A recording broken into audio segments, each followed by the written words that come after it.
merci tous pour votre présence. Et j'en profite également pour féliciter l'organisateur qui en est à sa 3e édition, Monsieur le PDG de cette Afrique, Monsieur Alamine Fall.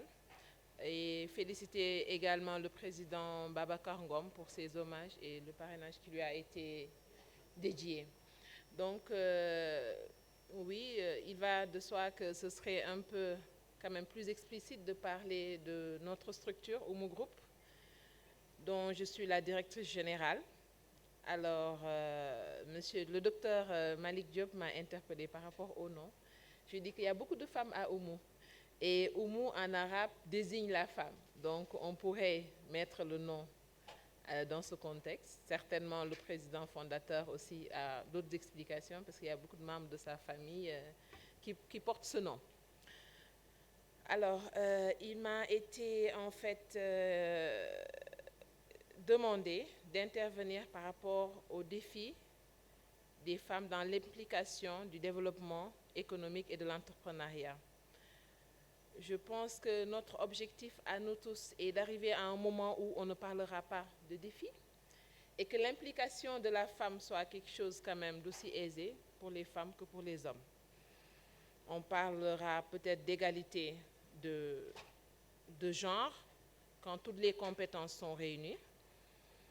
Mais si aujourd'hui on se pose en fait la question pourquoi ces femmes qui, au même niveau que les hommes, n'occupent pas les mêmes postes, on dira en fait que c'est une question qui est là depuis quand même des décennies et qu'à ce siècle, il doit se passer d'autres choses. Mais il faudrait également que le problème soit cerné assez tôt. C'est-à-dire aujourd'hui, quand une petite fille de 6 ans, 5 ans, un garçon entament le cursus scolaire, ils y vont ensemble avec les mêmes chances. Et parfois, sans nous jeter des lauriers, les femmes sont beaucoup plus brillantes à l'école. Ça arrive. On termine la formation, on a les mêmes diplômes ou le même cursus, mais les hommes sont parfois mieux favorisés que les femmes en termes de... C'est pas que l'expérience que les femmes ont eu à faire n'est pas significative, mais c'est beaucoup plus peut-être par choix. Et c'est un problème pour moi, à mon avis, qui existe partout au monde. Si aujourd'hui on prend l'Arabie, je viens de partager un document avec le secrétaire exécutif du CIS qui parle en Arabie Saoudite, une femme qui a été désignée ambassadeur. Vraiment, je suis étonnée quand même. Mais c'est une grande avancée, connaissant un peu quand même la culture de ces pays. Alors au Sénégal, ce qui se passe, c'est que la femme a une obligation en fait de maintenir la stabilité où qu'elle se trouve, que ce soit au foyer, que ce soit dans l'entreprise. Et toutes les conditions ne sont pas parfois réunies. Ce qu'il faudrait savoir, c'est qu'une femme ose prendre sa place dans la société, qu'une femme ose briller, n'est pas de l'exception. Ce n'est pas l'exception. Parce que si on retourne un peu par rapport aux histoires que nous avons eues à partager en famille, nous savons que les mamans, quand même, elles sont là, elles se battent. Et j'aime prendre l'entrepreneuriat à son plus bas niveau, enfin, je ne dirais même pas à son plus bas niveau, mais à son premier niveau, au Sénégal, particulièrement ce pays qui nous est cher et qui nous interpelle beaucoup. Les premières entrepreneurs, en fait, ce sont les dames. On les voit s'activer, en fait, dans des activités peut-être qui ne sont pas, qu'on ne pourra pas chiffrer à des milliards, à des millions, mais quand même, elles se démerdent pour maintenir un niveau familial correct.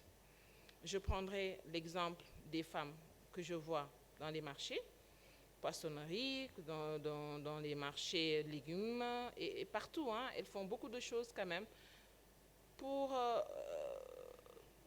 maintenir l'équilibre de leur famille, le bien-être de leurs enfants. Donc je ne peux pas aujourd'hui venir parler de ces entreprises, de ces grands groupes qui sont dirigés par les femmes, parce que c'est des choses qui sont vues de tous. Mais quand même, si on prend l'entrepreneuriat à un niveau assez premier, elles sont là et elles s'impliquent. Quand c'est nécessaire, elles font des efforts, elles créent crée de l'emploi même, hein, parce que voir une dame qui a sa petite table au bout du coin, minimum, elle a 3 personnes en sa disposition qui l'aident à faire ses affaires. Donc pour ce défi-là, je dirais qu'on en parlera à un niveau peut-être beaucoup plus avancé, où vraiment ce sont des batailles peut-être de genre, ce qui ne devrait pas se poser. Ça devait être beaucoup plus une bataille de compétences. Mais ce n'est pas cette chance que nous avons pour le moment au Sénégal. Bien vrai que le Sénégal fasse partie des pays où les femmes sont beaucoup plus à l'aise, aussi bien, si on cite certains pays en Afrique quand même, où les femmes ont une bonne position, sont respectées, font ce dont elles ont envie de faire. On parlera comme monsieur le vice-président du CIS l'a souligné, Rwanda, Afrique du Sud et le Sénégal. Mais moi, je voudrais juste revenir par rapport à certains points qui ont été débattus tout à l'heure, par rapport à l'équilibre qui est nécessaire dans un pays économiquement entre les importations et les exportations. Mais quand un pays est poursuivi en fait par un instinct de survie de ses populations, c'est difficile, je pense, peut-être à un niveau microéconomique, s'inquiéter un peu de la balance des paiements. Je pense que c'est un instinct de survie qui pousse ces femmes à entreprendre, à travailler et à vraiment bénéficier d'un certain niveau de vie correcte. Alors, maintenant, si je fais un petit survol de mondialement comment les femmes sont considérées, au niveau de l'entrepreneuriat, des postes clés qu'elles dirigent, on dira qu'il y a une avancée, certainement. Avec le temps, elles s'imposent davantage. Aujourd'hui, par exemple, j'ai vu que Forbes, en 1980, a une comparaison de taux, était à 11%, en 2030, 8% et en 2015, 41% de femmes qui occupent une belle montée dans leur truc. Donc moi, je profite en fait de cette rencontre pour encourager ces femmes à oser briller, à aller au-delà de leurs rêves et que le genre ne soit pas un handicap. Il faudrait que vraiment qu'on puisse se dire, c'est ça notre objectif, c'était ça notre rêve qu'on a transformé en objectif et on y arrive. Voilà. Donc je ne vois vraiment pas un frein, bien vrai qu'il existe, qu'on arrive à toucher ce frein-là par rapport à l'implication des femmes. On constate qu'elles ne sont pas où elles devraient être. À compétence égale, peut-être un entrepreneur prendra un homme à la place d'une femme. Mais je pense qu'elles sont à encourager et on voit davantage des choses qui nous motivent pour aller de l'avant et vraiment faire des choses concrètes. Donc vraiment, moi, personnellement, directrice d'une entreprise de distribution d'équipements, des nouvelles technologies, j'ai à peu près plus de 50% du personnel qui est constitué de femmes. Elles sont fidèles, impliquées et très dégourdées à ce qu'elles font. Et quand je vois également d'autres femmes émerger du lot en tant qu'entrepreneurs, je salue. Mais je me dis que si toutes les conditions ne sont pas encore réunies pour qu'en fait elles soient en tête de tout, il faudrait vraiment s'y mettre et leur donner la possibilité, les hommes. Je ne pense pas qu'on soit à une ère de préjugés pour les femmes, mais je pense qu'elles doivent être vraiment beaucoup plus motivées pour y arriver et mettre un peu en veilleuse ces craintes qui peuvent freiner beaucoup de choses dans leur évolution, dans différentes activités. Alors, au Sénégal, on verra en fait que au niveau de l'Assemblée, il y a la loi de parité sur la parité qui permet aux femmes d'occuper certains postes par ordre. Et à compétences égales, elles doivent occuper les mêmes postes que les hommes. Voilà. Donc vraiment, c'est ce que moi j'avais dans le cœur pour parler et j'ai vraiment insisté. C'est vrai que Monsieur le Président Victor Ndiaye m'avait suggéré de parler des numériques. Mais ma cause pour moi principale, il faudrait que les femmes soient impliquées et qu'elles n'attendent pas à être impliquées, qu'elles s'impliquent elles-mêmes et davantage. Alors, on dira que l'incompétence d'une femme, c'est quand on la met à un poste qu'elle ne mérite pas. Je ne pense pas. Généralement, les femmes occupent les postes qu'elles doivent occuper parce qu'on ne leur fait pas cadeau. Donc, profiter de cette rencontre économique pour encourager les femmes à aller de l'avant. Moi, c'est ce que je voulais partager avec vous. Je n'ai pas préparé de discours, je n'ai pas préparé de document.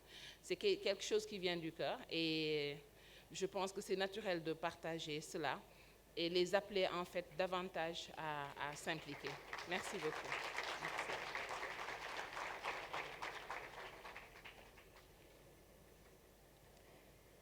Alors, si au niveau du CIS, il y a beaucoup de dames, je pense que je suis la seule à être présente aujourd'hui. Et je continuerai en fait à parler de ce qu'elles peuvent apporter. Mais il faudrait également que certains problèmes puissent être soulignés.